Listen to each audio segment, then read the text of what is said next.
Assalamu alaikum. Sasa kihehe kidogo mtaomba radhi, sije nikasema la ovyo ovyo hapa.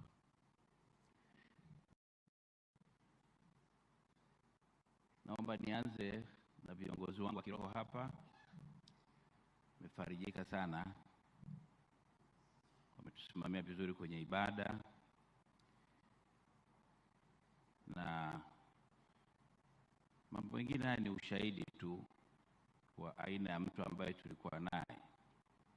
Bwana hesabu haraka nikakuta mapadri wako karibu 7. Nipogeuka kwa watawa huko nikakuta watawa nao wamefurika. Sasa ni kweli unaweza ukasema kwa sababu ni muumini wao basi lazima wangekuwepo. Wapi? Usidanganyike bwana. Waheshimiwa viongozi wa serikali kiongozwa na Mheshimiwa Waziri Mkuu mwenyewe,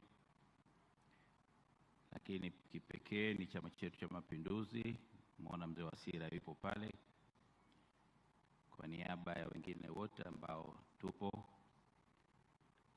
Nimemwona spika, nikaona vile vile bahati nzuri na maspika wa staff kumbe wapo. Kwa hiyo kwa ujumla naweza nikasema itifaki imezingatiwa. Mheshimiwa Waziri Mkuu, mimi kwa kweli sina la kusema hapa.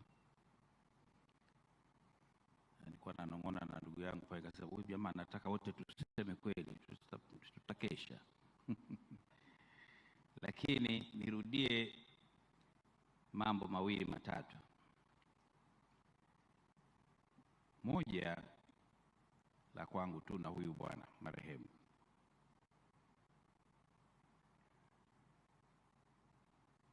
Nilikuja nikamfahamu vizuri zaidi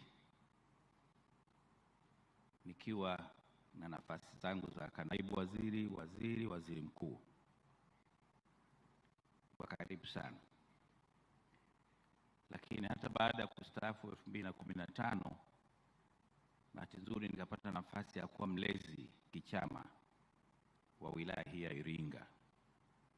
Napo tukazidi kutonesha tu yale ambayo tulikuwa tunashirikishana. Kwa hiyo ndio maana lilipotokea jambo hili tukaona hapana, hapa tungefanya ni lazima tuje tukashiriki kwenye ibada nikiwa nyumbani huku ambako ni kwake. Kwa namshukuru Mungu kwamba azma hiyo imeweza kuifikia. William Lukuvi, kimoja ambacho katika maisha yangu na mahusiano yake na mimi ilikuwa na mwadhimaa sana kwa namna alivyokuwa najua nafasi yake ya ubunge na uhusiano wa nafasi hiyo na wapiga kura. Ni mtu mmoja ambaye alikuwa na uwezo mkubwa sana wa kujenga mahusiano na jamii. Na baadaye nikaona kumbe hata lugha hizi zinaweza zikakubeba. Huyu bwana alikuwa vizuri sana. Akianza kuchogoa kihehe mbele ya wazee wa Hehe, you like it kabisa. Alikuwa mzuri sana. Na wala mimi sikushangaa niliposikia kwamba miaka 31, ni kwa sababu alikuwa na uwezo huo mkubwa sana. Mtu mwenyewe hakuwa na makuu. Si aina ile ya watu ambao akitembea anataka mpaka koti huko ushikilie sije likainuka likaenda wapi. Hapana. Simple. Ukikutana naye ni mtu wa kawaida, unabadilishana mawazo vizuri. Kwa hiyo kama alivyosema baba padri kiongozi wa ibada leo, nadhani kuna mambo ya kujifunza kutoka kwake, hasa kwa wale ambao umeishi naye kwa karibu. Lakini hata sisi wengine ambao tumepata tu bahati kusikiliza maelezo kutoka kwa viongozi wetu, nayo inatosha kabisa kukufanya ujue huyu alifaulu kuwa hivyo kwa sababu ya 1, 2, 3. Kwa hiyo mimi nachoomba tu, sababu siku ya leo ni maalum, ni siku yake, lakini kama alivyosema baba padri ni siku yetu vile vile. Anatukumbusha kwamba na sisi tuko kwenye foleni na hujui lini kifo kitakukuta.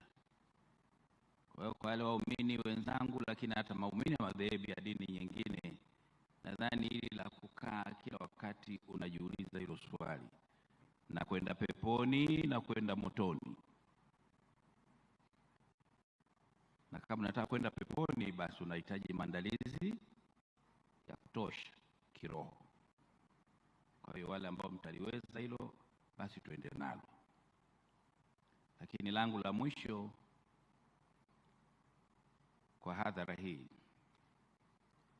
nirudi na kushukuru sana ibada ya leo, pamoja na mengi iliyotukumbusha, lakini mimi nilikuwa naliwaza kwa sura nyingine tu, kwamba familia hii sasa, huyu mama mjane na watoto na ndugu zao, ukiangalia idadi ya watu waliojaa hapa, unafarijika.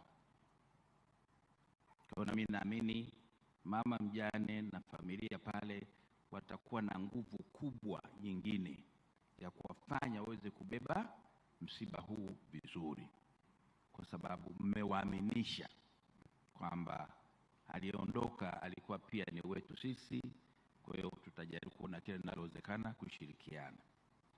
Kwa hiyo niwasihi sana waumini wenzangu, lakini wananchi kwa ujumla, kumsaidia mama na timu ile. Kikubwa ni mambo ya kawaida kabisa.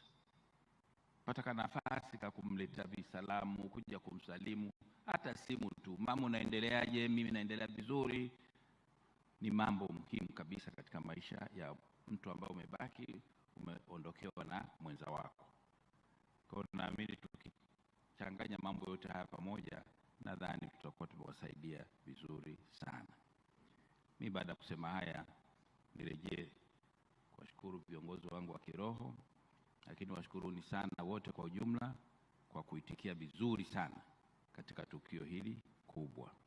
Asanteni sana, na Mwenyezi Mungu awabariki na tubariki sisi sote. Asante sana Mheshimiwa Waziri Mkuu mstaafu Mizengo Kayanza Peter Pinda.